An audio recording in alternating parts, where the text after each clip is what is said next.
Mike, Deb tried to say hi to you already, but we were in our little fish tank, so you didn't get to hear her say that. I'm going to give my 1-minute introduction and then let Deb introduce herself in more detail.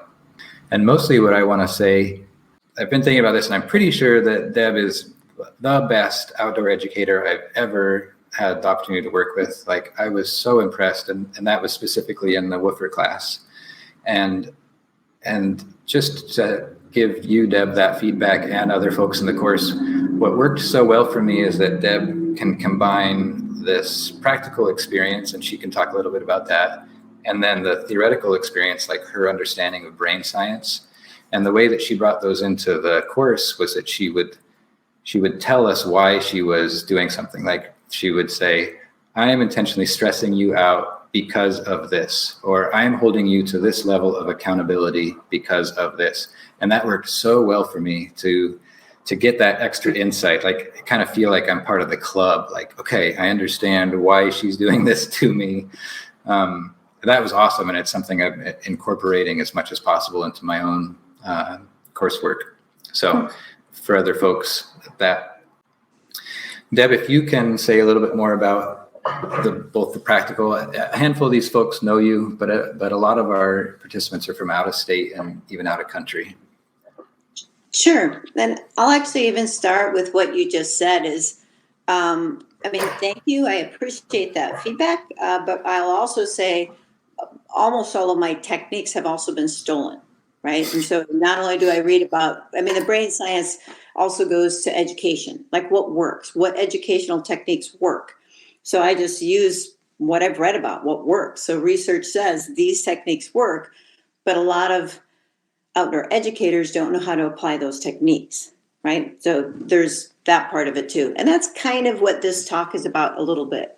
So I'll give you just a little bit more of my background, and then I'm going to give you an overview of what I'm hoping to talk about today, and I'll leave some time for questions too at the end.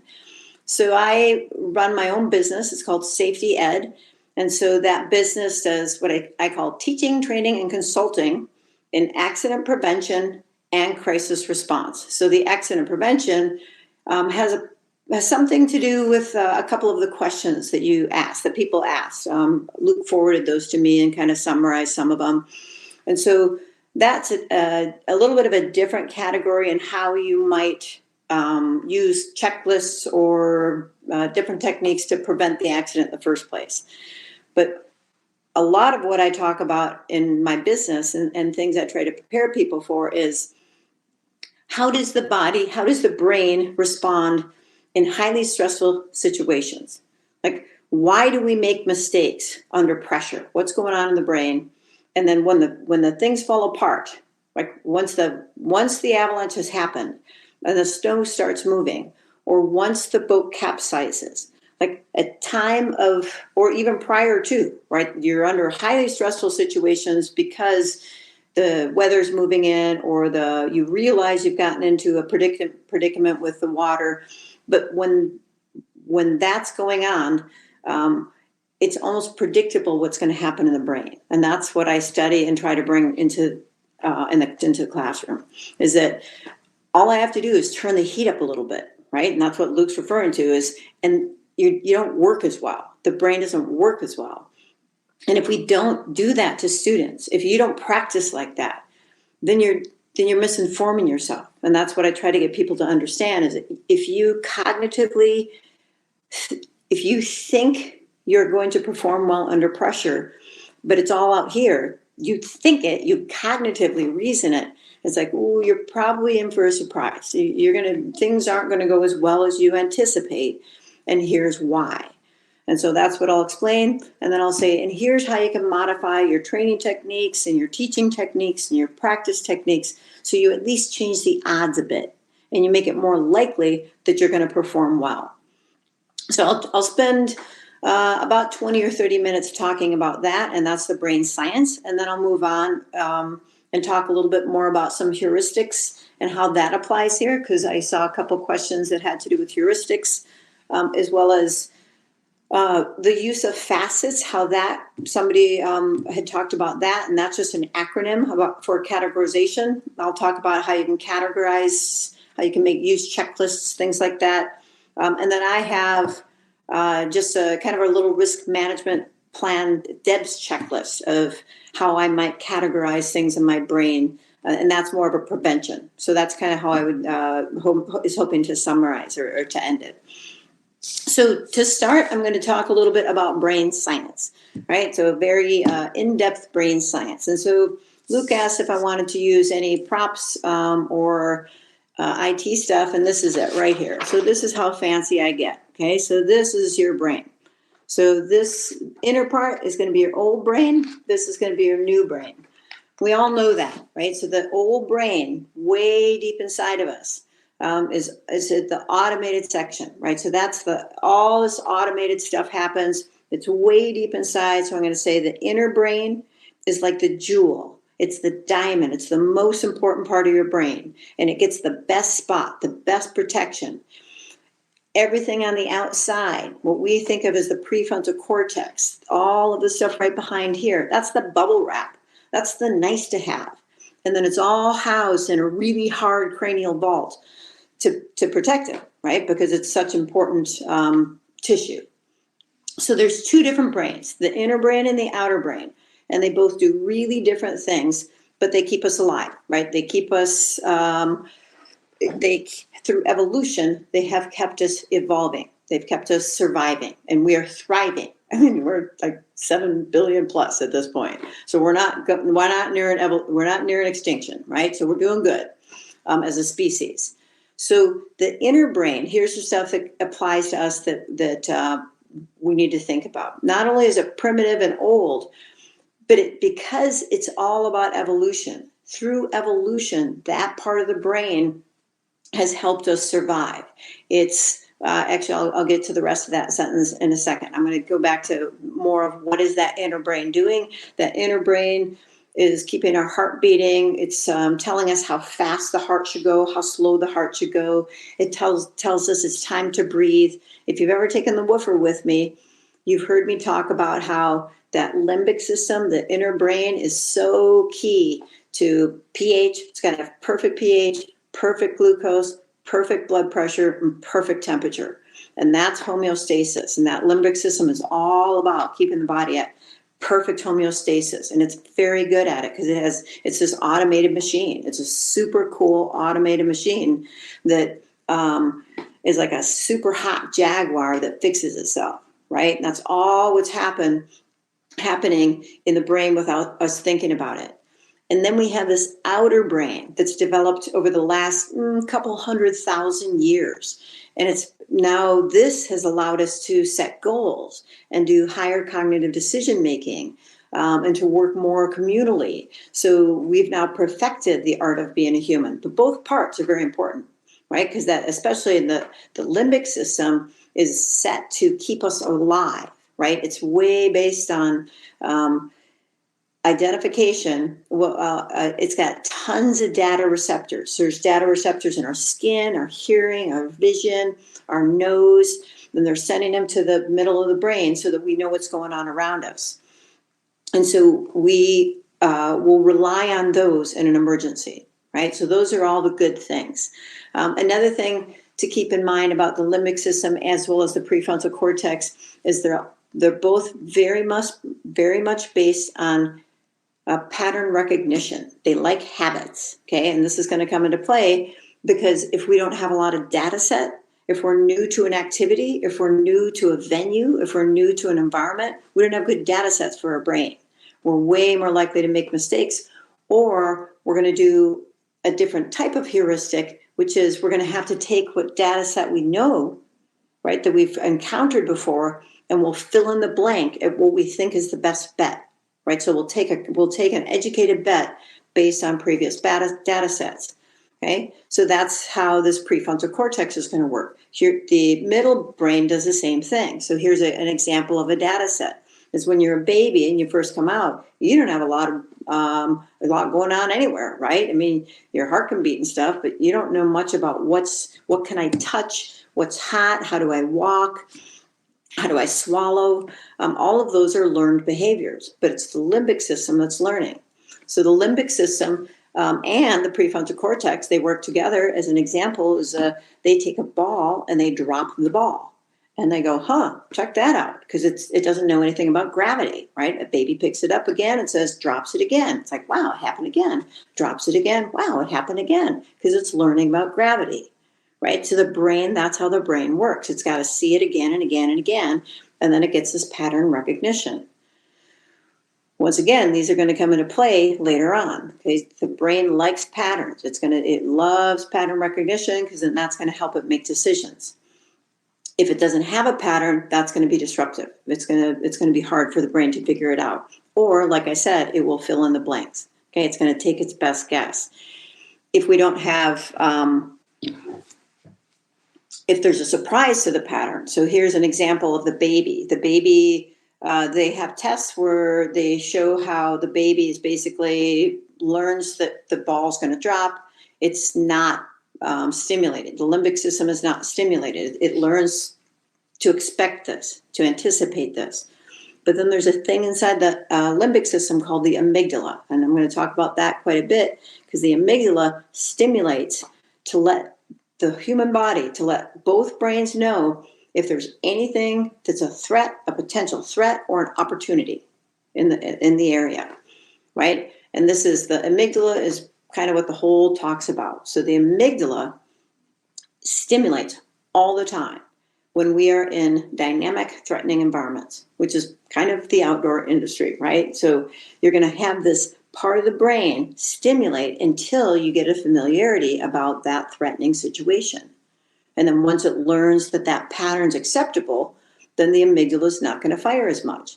But it always wants us to be on alert for a potential threat that could hurt us, or a potential opportunity that could make us feel good, right? So it could be something that, because the limbic system and amygdala are also in charge of the whole dopamine, where we feel good. So that might be, you like that water line, you like that snow line. That's all of the limbic system. And so it's either going to say, it's going to stimulate and say, don't approach this, right? This is dangerous. We don't like this. For example, we have automated in our brain some fears like spiders. We are automatically afraid of spiders. We are automatically afraid of heights. They have babies try to cross glass plates and they won't do it because the amygdala is just firing. We can teach that amygdala to chill out. Right? We can teach the amygdala. You don't have to be afraid of that, right? And that's your fear of heights, or that's your fear of public speaking. But if the amygdala is not used to something, okay, if it's new, any new terrain, any new whatever, it's going to start firing. Well, we got to keep that in mind. I say, well, if you're pretty experienced, like Luke, you're pretty experienced, I'm pretty experienced, we might be in an environment where it's quite windy. There's a lot going on. There's bears in the area, but we're so comfortable with that. We're so familiar with that. We don't have any amygdala stimulation. But our students, our beginners, they're firing on all thrusters. And we think it's even funny, right? I mean, I've seen people kind of make fun of that. It's like, ooh, you got to be careful. I mean, they are right on the edge of cognitive overload. And now it's like, they're gonna make a cognitive mistake, you guys. I mean, that's how it works. Once the brain is like working on all thrusters, it's like, it's predictable, right? So we have to calm the situation down. You have to figure out, you have to create familiarity, right? And so then I get back to, it's really all about prevention, right? Because once we get into that highly stimulating situation and we get into the cognitive overload, we're going to have basically a meltdown, right? So the prefrontal cortex is the decision maker. It's the logic. It tells the amygdala to chill out because it's got this under control. But the prefrontal cortex has some very significant problems. And the number one is it doesn't work under pressure.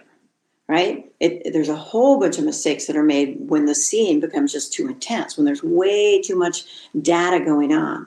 So if it's visual data, hearing data, wind creates a hearing data, right? Lots and lots of ongoing data. Your tactile data when it's really cold. So again, you're going to get, and now if you have to do things like also put up an unfamiliar tent, You're asking people to use a sat phone that they're unfamiliar with. These are the types of situations where, once again, you can anticipate that people will make mistakes, right? So that's the kind of situation I'm talking about. And I say, because we know it's coming, right? Well, let's think about how we might be able to change the odds. Okay, so that's the setup for the situation. Now I'm going to say you're in this highly stressful situation. Somebody makes a mistake. The raft flips. The person doing a river crossing goes down. A bear comes out of the wood and it's going to maul you, right? What happens in the decision making right at that crisis moment? So some of you have heard the story because it has to do with my husband and I. And we were walking in the woods pretty close to our house, and we were both attacked by a brown bear, a grizzly bear.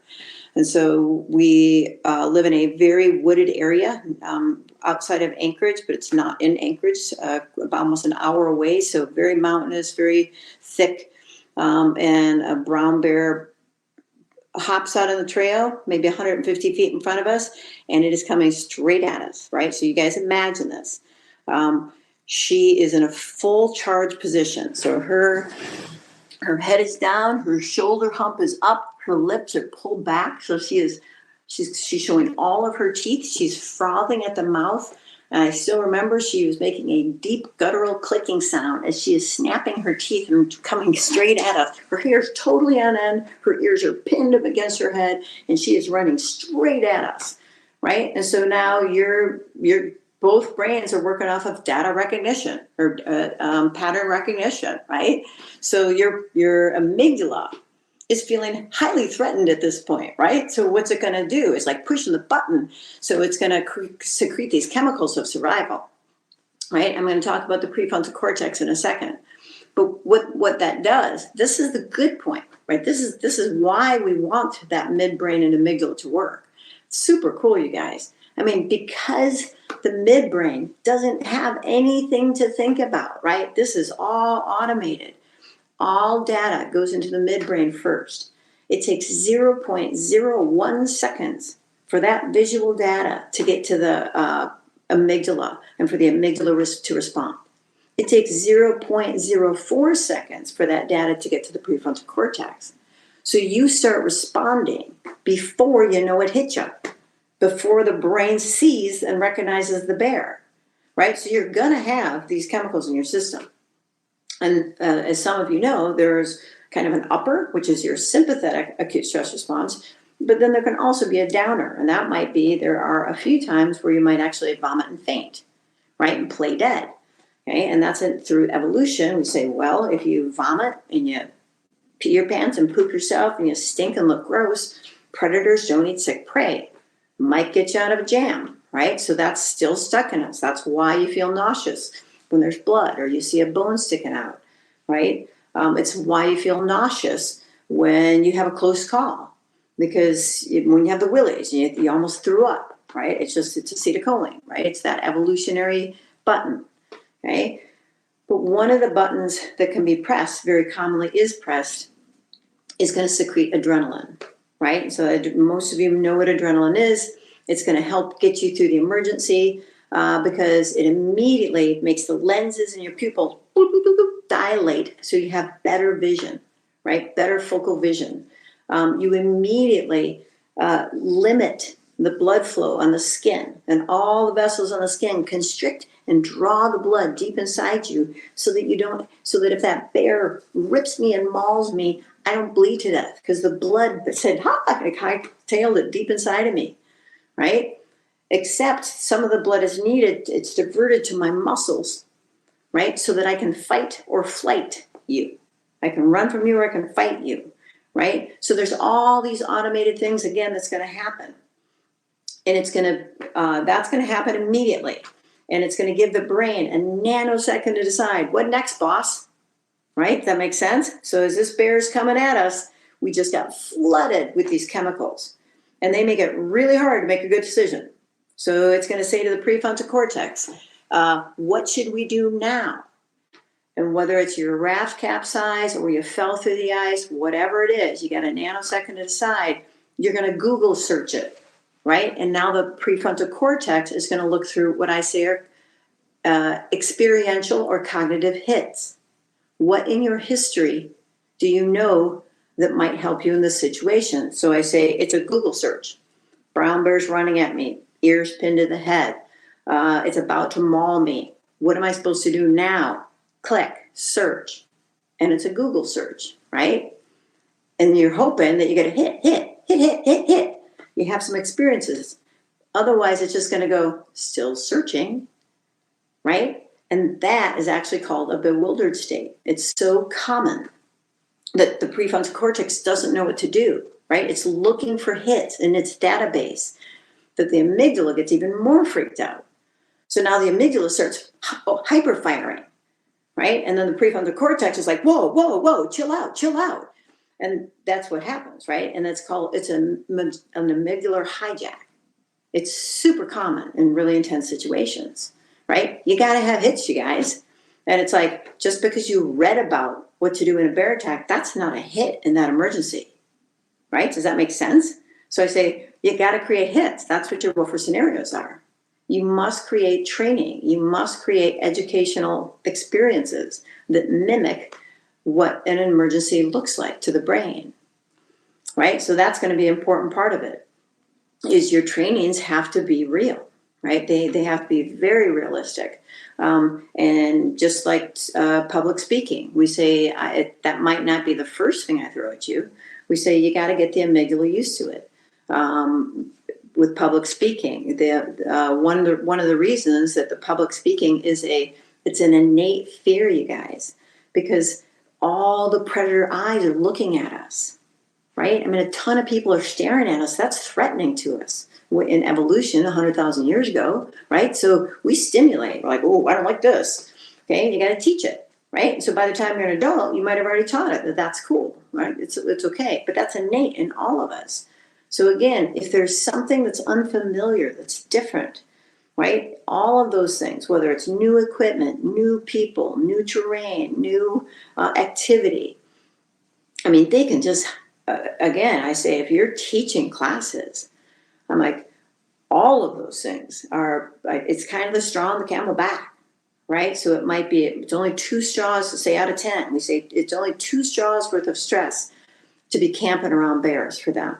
It's only 2 straws worth of stress to be trying to put up a tent that they're unfamiliar with and use a stove they're unfamiliar with. It's only 2 straws of stress to be eating new and different foods with people you're unfamiliar with.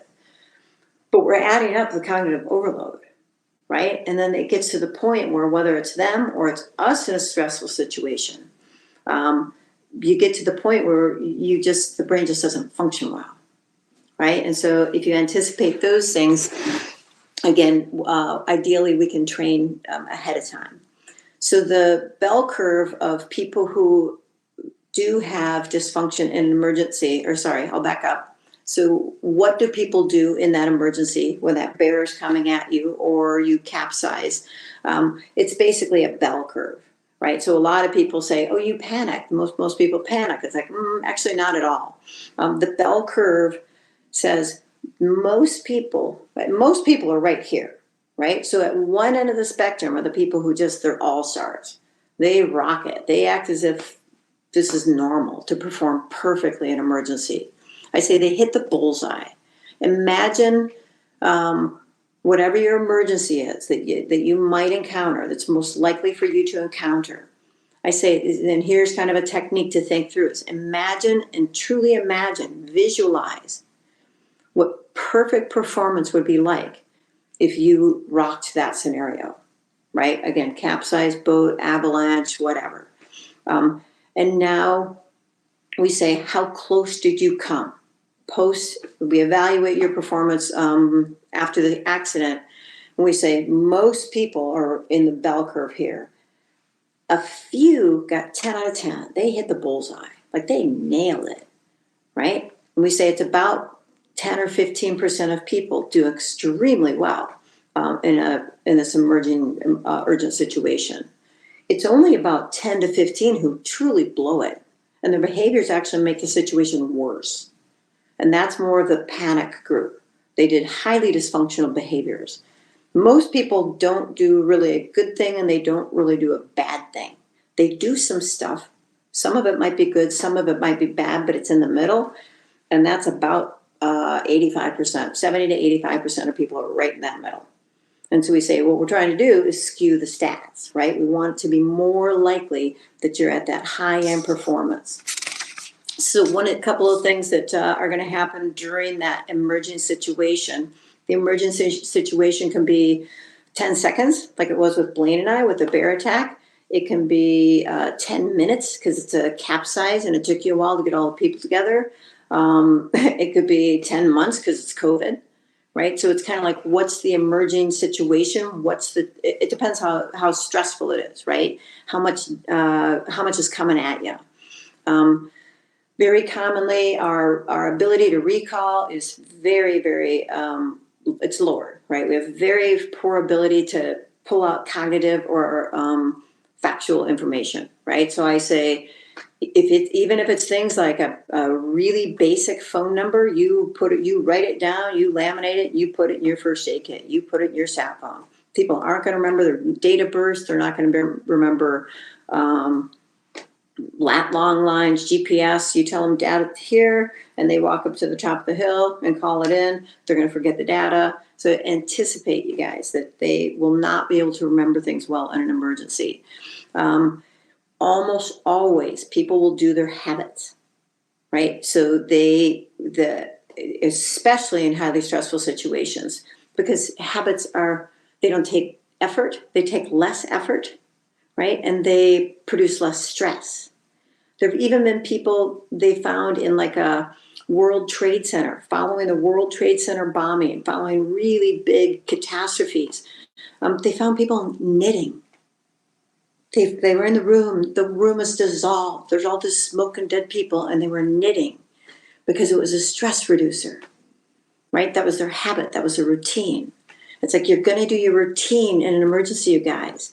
You must make your routine preferred behaviors, right? Not these behaviors. You don't say, and I don't let people get away with, well, if this was an emergency, I would have added a chemical heat pack, given them water, given them food. No, because then you're relying on this. Practice perfect. Make that your routine. I say with my bear spray, it's like you take your bear spray in your tent with you, you put it the same place every time, right? Make that your routine, because that's what you're going to reach for in the emergency. If you don't have a routine, it's one more straw on that camel's back, right? So think about how you can make preferred behaviors routine. Right in the heat of the battle, we often lose all situational awareness. We are so focused on what's happening. We actually, our eyes dilate. We're like this, sometimes to the point where we say the sense of what's happening around us changes. So people will say it's a change in time, it happens so fast, it happens so slow, because it's just a distortion of what we're used to. Right? So that can happen because of this focus. And I say, very dangerous is we have no understanding of changing weather, right? Because you're so focused on what's happening. You have no understanding that 3 of your students, because you didn't pay them attention, and they're as stressed as you are, and you're focused on what's happening, they split. They went for help. They asked you, you ignored them because you were so focused, and they went for help.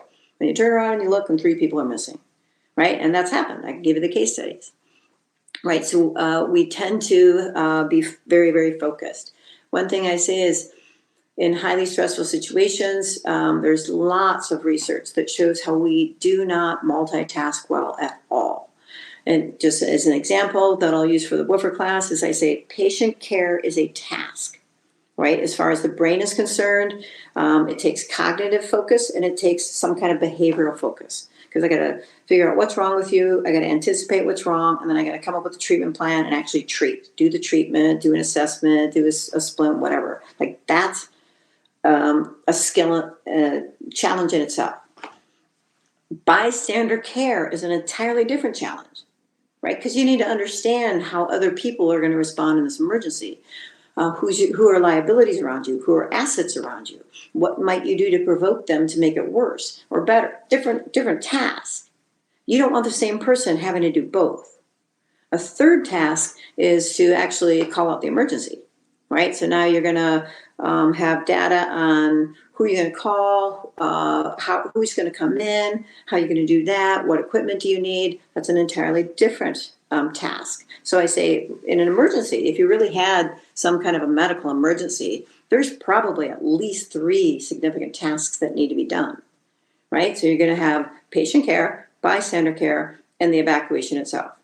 Ideally, you'll have 3 different people doing it, and you'll have checklists for each, right? And you're going to get way better performance out of everybody if that's how you do it. Okay. A couple things to think about with bystander care. Okay. All primates, we are a primate, so human beings included, but all your different apes, gorillas, chimps, when they are highly stressed, they actually like to gather together and touch each other. So there's a kind of an unethical study that was done with some apes and chimps, and they put this chimp in a glass container. Basically, imagine we have all of us, there's 20 people here, we have all of us in a room, and we take Luke and we put him, we're all in one big room, and Luke's in a little room surrounded by glass, and he's got electrodes attached to him, and then a scientist shocks him, and Luke goes, ah! And he screams because he just got shocked.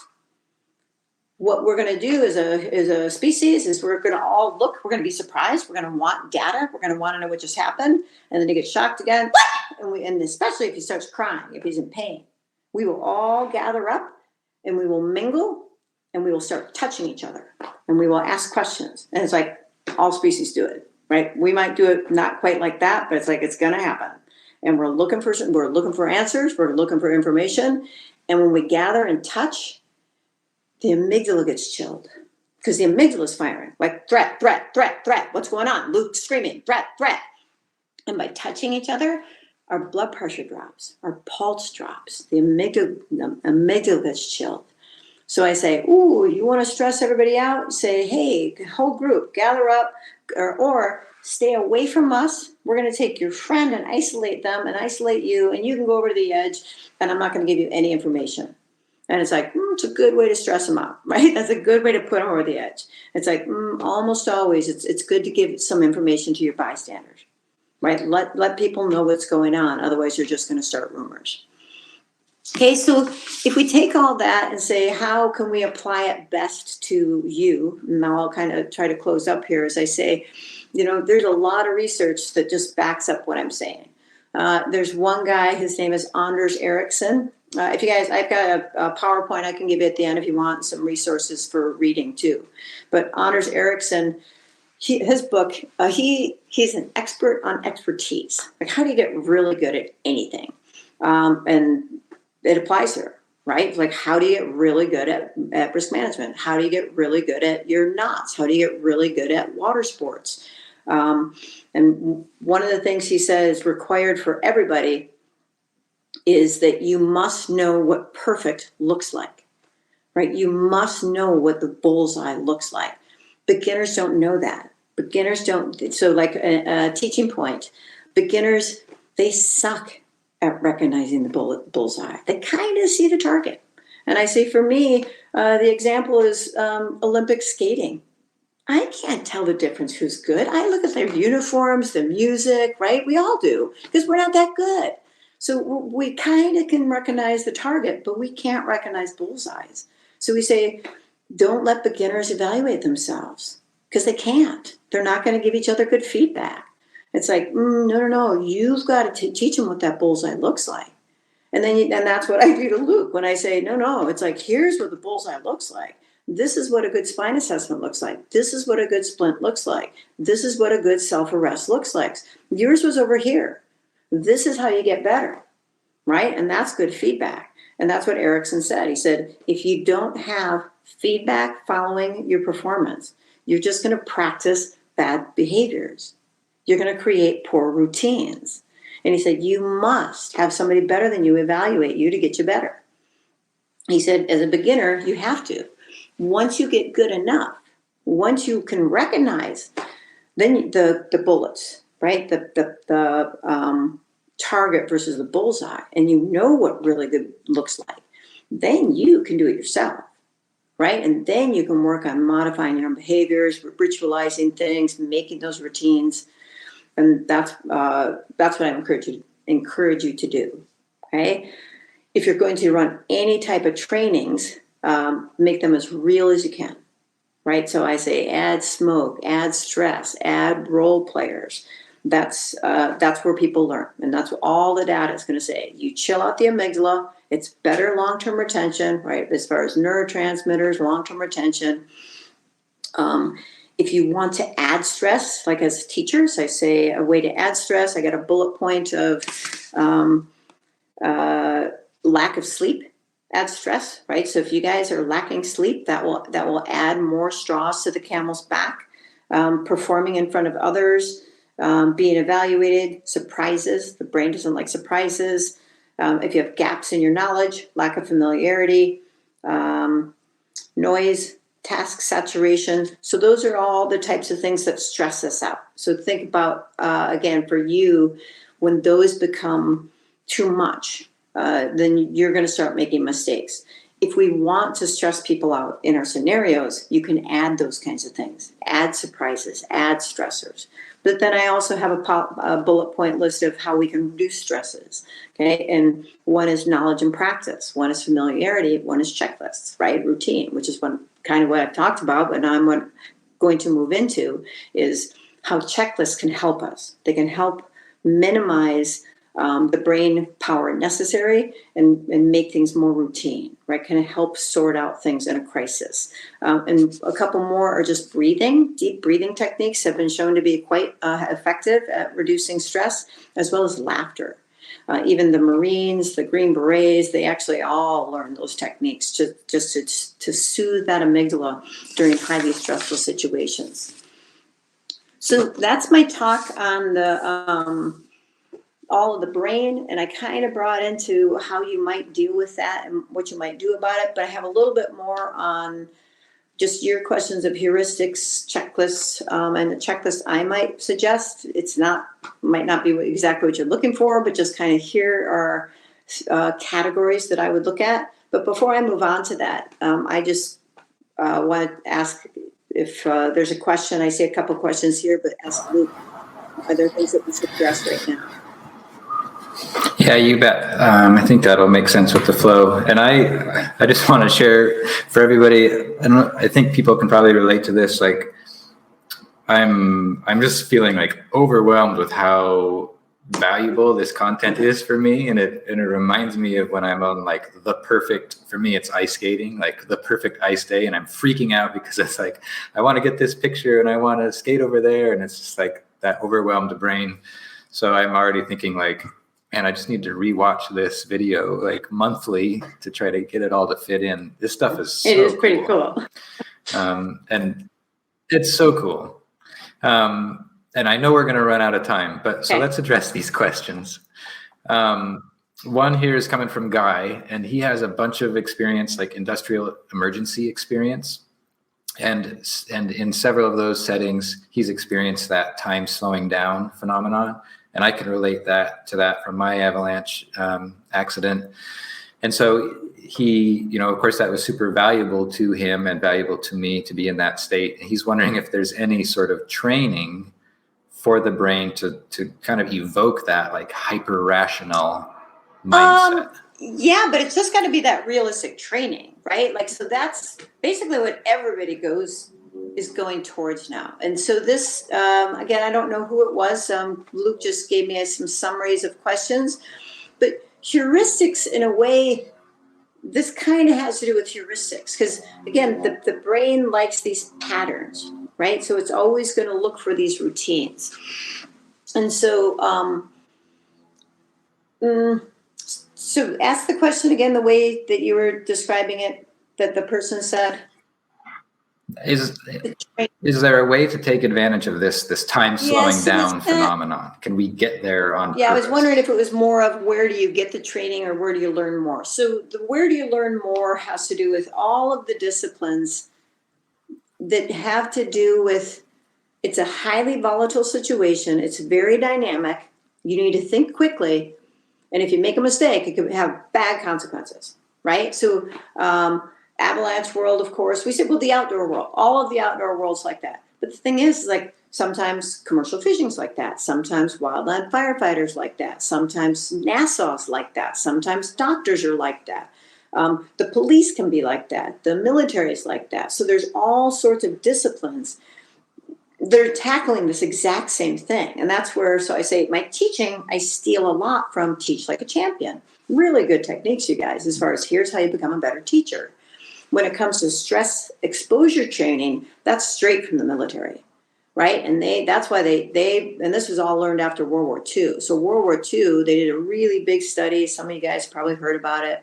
It was controversial. There were some flaws in it. But one of the things they realized is that the soldiers, they learned by shooting at targets, right? And they got in the field and they said the soldiers didn't do well, right? They lived in that bubble. They didn't do well and they hit. A lot of the soldiers they were so afraid that because they hadn't been adequately trained for war. And when they interviewed them, they said, that's not what our training was. Our training was we sat in a dry gym and shot at bullseyes. And I said, those guys didn't look anything like bullseyes. And that was their comments.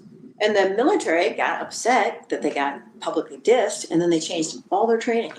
And now they do live fire training, and they get it to be very realistic, right? And they use paint guns, and then all these guys, Navy SEALs really have to learn how to be submerged because they want you to get as close to the edge, close to the real thing as you can. Firefighters do the same thing. Police do the same thing. The medical industry does the same thing. They actually have simulated machines now that they code on you, the aorta sections on you. It's like we got to do the same thing in our industry. If we really want to learn how to perform under pressure or simulate those things, then you must create a situation that mimics that. So there's not a magic wand, but that's as close as you can come. Cool. And I think you've answered the other question already that Reed asked, and Reed is an emergency responder for one of the flight services here in Anchorage. And he just mentioned the value that he's had in these simulations at work or in professional courses. And just asking if you saw value in us as recreational users, kind of incorporating some of those simulations and scenarios in our outings. Just perfectly. Absolutely. Yeah. I'm highly advocating that it's research based, right? So like what I say, and some of you guys probably do it pretty well, but it's like here's an example: is beacon searches, is rope beacon searches on flat terrain where there's no stress and it's not timed. Has limited value, right? I mean, up the ante, make it multiple. Have dogs barking, have people pushing you, have sound behind you, have it timed, like up the ante. And then like these guys on Who Wants to Be a Millionaire, those kinds of shows that they have to learn how to perform under pressure. They practice under pressure. They even take caffeine. They take caffeine. They go to bars. They go to really loud places that have all this data coming at them. And they have people fire questions at them, right? Because they practice under pressure, right? And these are the guys that win. They say, what are your strategies, right? So it's like you got to make your practice real. Right. So going back to, I think it was Reed was your flight person. So a long time ago, I did some stuff with Life Flight, and we did a scenario where we actually had one of the aircraft. I think it was a King Air that I have a fog machine that's a smoke simulator, right? So it can basically fill up a cockpit, can fill a fuselage with what appears to be just smoke. I mean, debilitating. You can't see, you can't perform, but it's not harmful. It's just fog. And then we had that, and we had strobe lights going off, and we had to have them crawl out of the window, make it real, right? Make it stressful. And and people get into it. The thing is that adults get into it. They think it's cool. It is cool. It takes more time, right? It takes more energy. So it's like, Mike, he knows, I mean, we do this at Kaiser over at Kodiak. It's like, if you want it to be good learning, good teaching, a scenario is going to take you an hour or 2 or 3. And I mean, one thing I'd say super, like, get away from you guys. I remind Blaine this all the time. I mean, all research says when you get close to the end and you think you got to cram data in, you just talk at them and you say, oh, I've got to mention this and mention this and mention this and mention this. And it's like, that made you feel good. And there's no way they remember that. There's no data that supports that got retained, right? It's just, that's not a good way to teach. Like, do not just talk at people. If you want them to do something, or if we want to do it, don't read about it. Don't talk about it. Do it. Bear spray. Another good example is there's been many studies now where they show that people who have not, if you don't flip the safety on a bear spray and actually spray it, right? If I hand that to you guys, some of you aren't listening, you might be in this category where you're like, you know what it is, you've seen the video, but I hand it to you and I say, do it. I want to see you do it. And you're like, really? For real? Because the amygdala is stimulated. Because it doesn't want you to do this scary thing.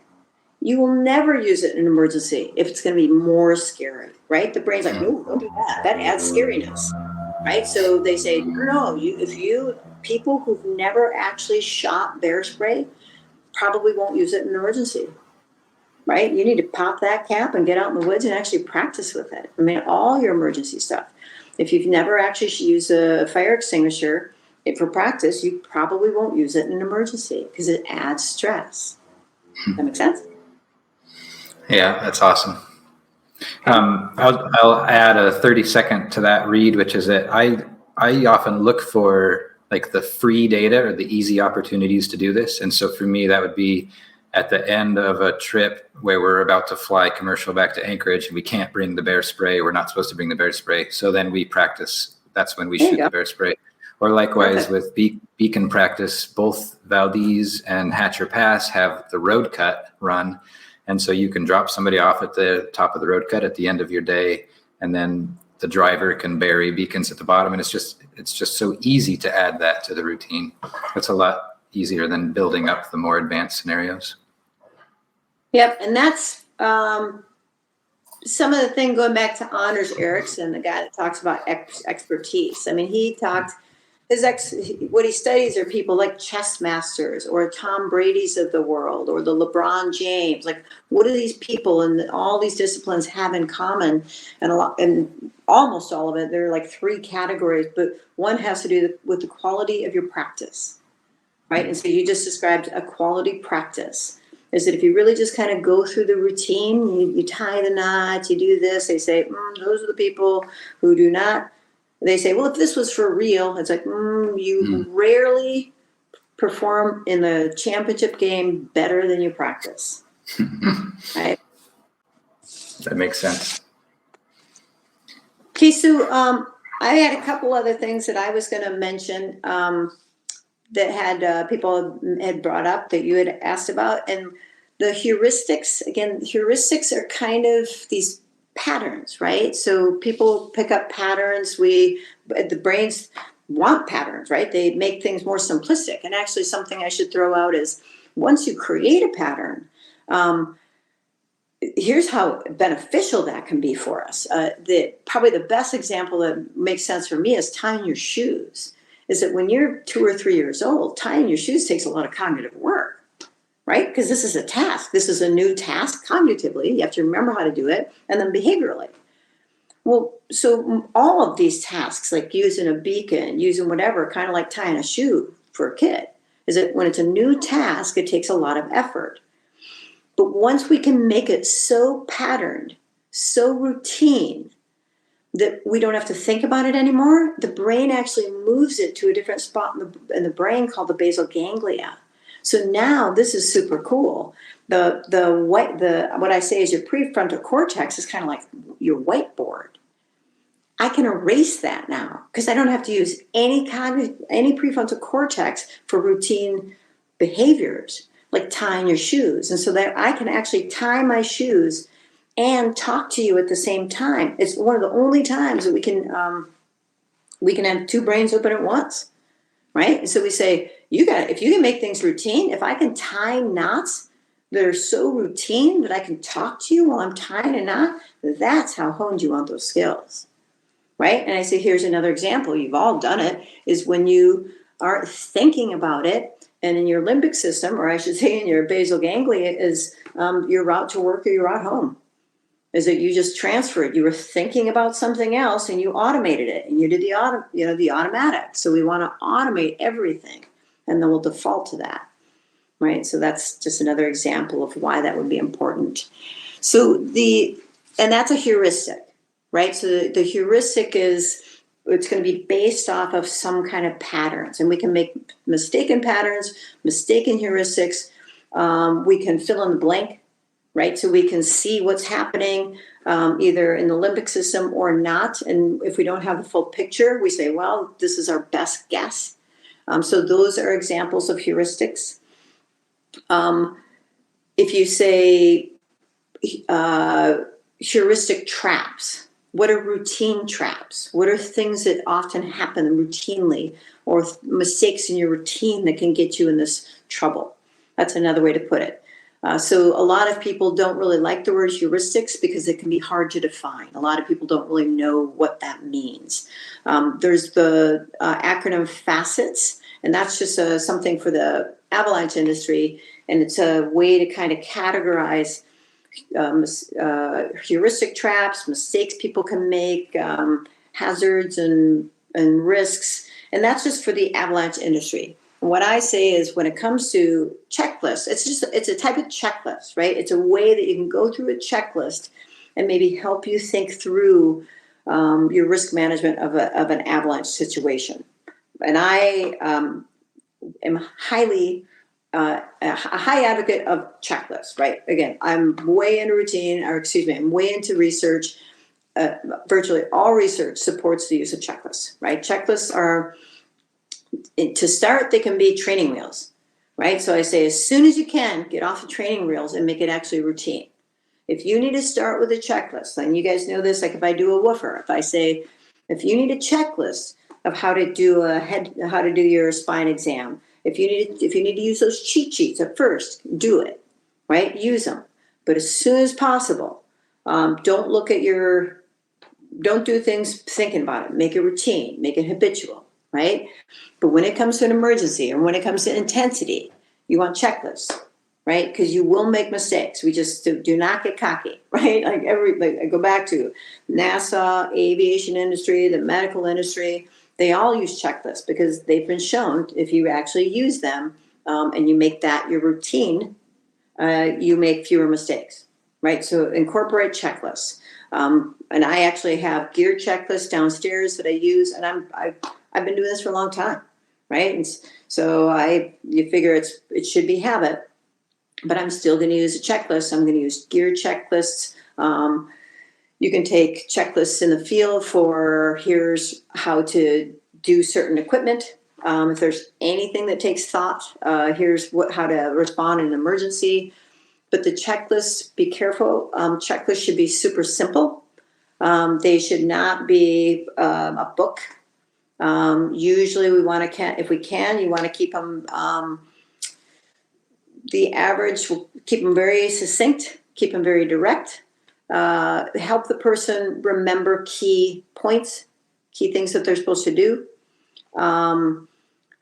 Remember that people in intense situations are very open, or very susceptible to suggestions, right? So if the cognitive overload's hit, right, and they just got way too much going on, and the amygdala is firing, it kind of doesn't matter what you tell them, they'll probably do it.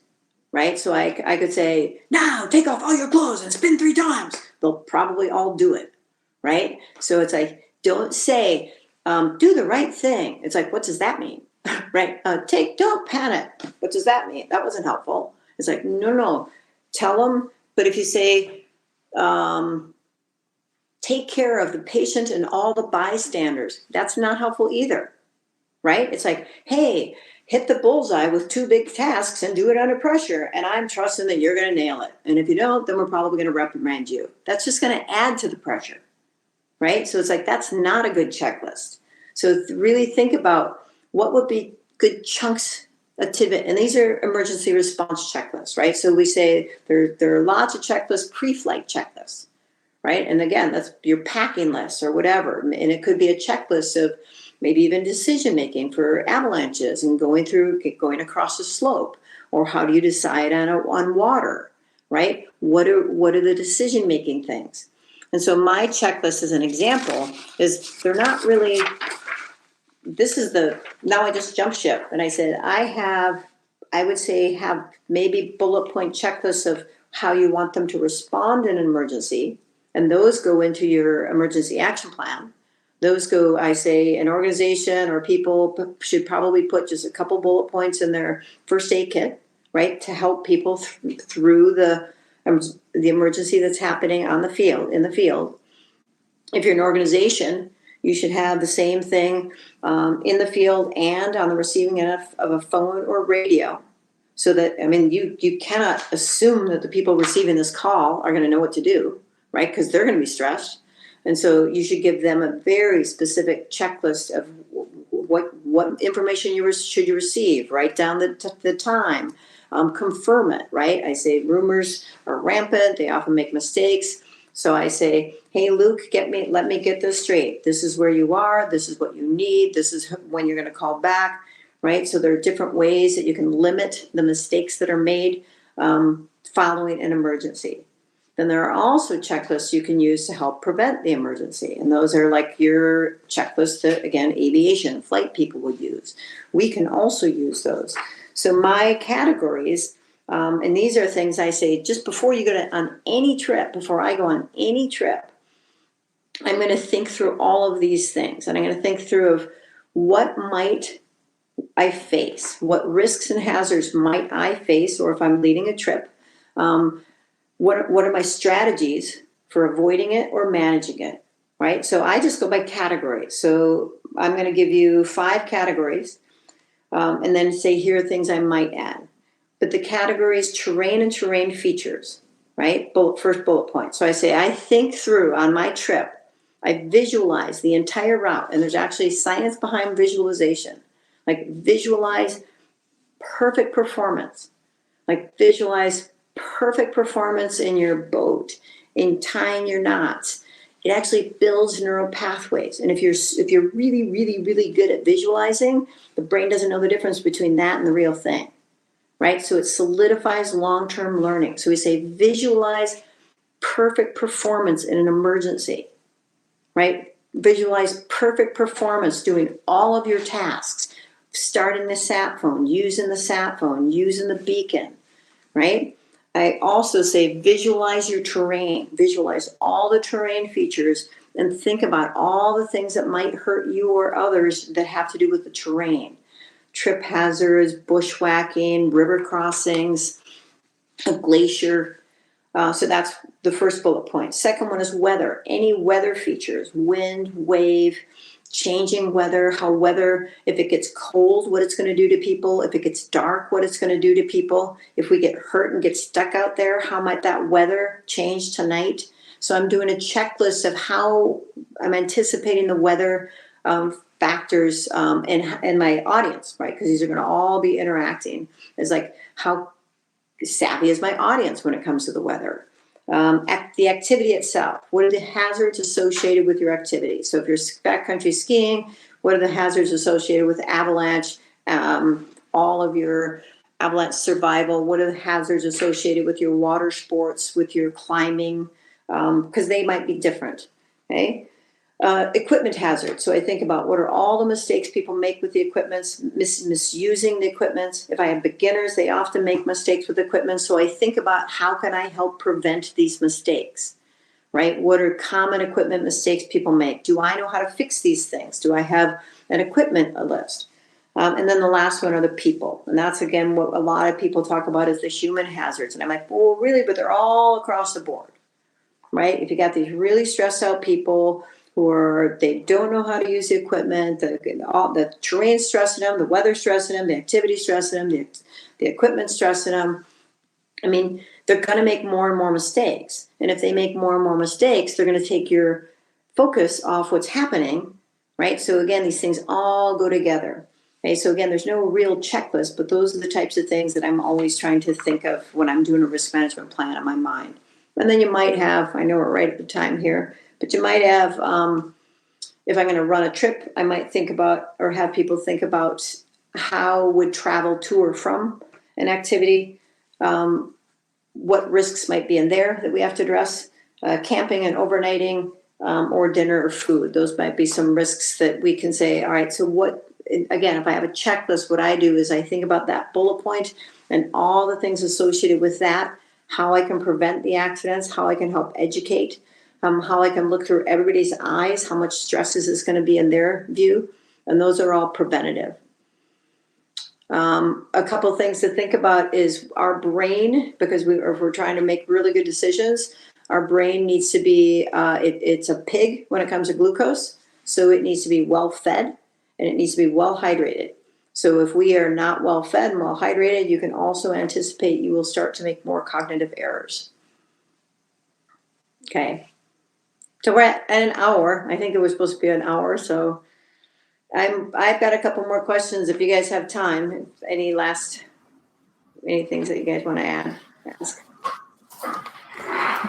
Yeah, it seems, I bet a lot of people have a lot of questions. So I've got one if nobody else jumps in there first.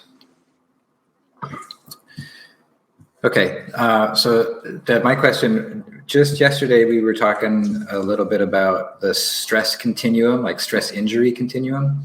And with your example of the brown bear, I'd be really curious to hear about your recovery or Blaine's recovery from, like, how did you get back to the point where you could keep going on walks on those trails? So you know there's what I mean? a couple different things with that. Number one is depending on the event and depending on if it's a repetitive event, your amygdala can actually grow over time.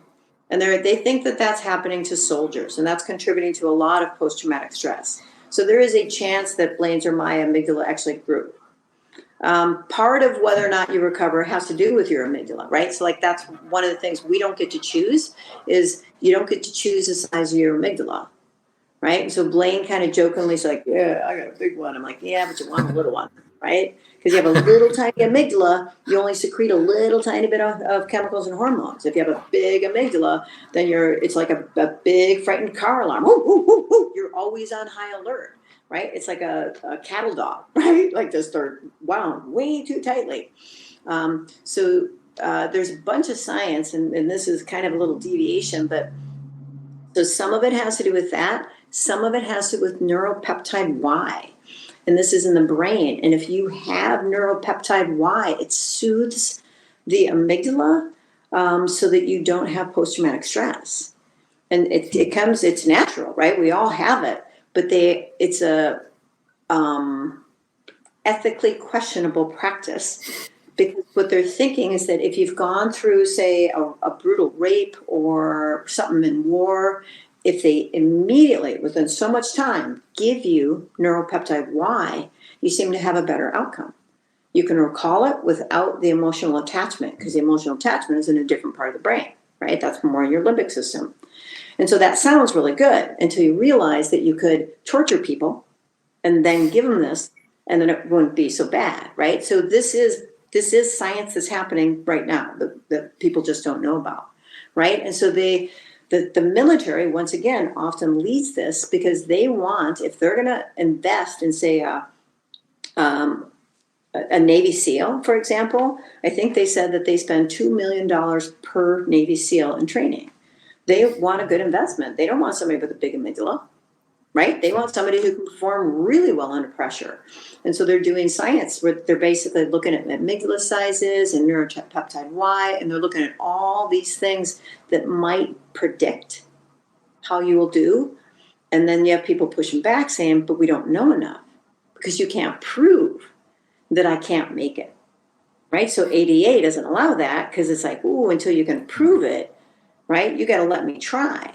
And so that's also happening. So we're right on the edge of science of how do we deal with this kind of stuff? But that's the science behind how do you get over something like this? For Blaine and I, so for the folks who don't know, Blaine was actually mauled, right? So he had to have a facial repair and a metal plate put in.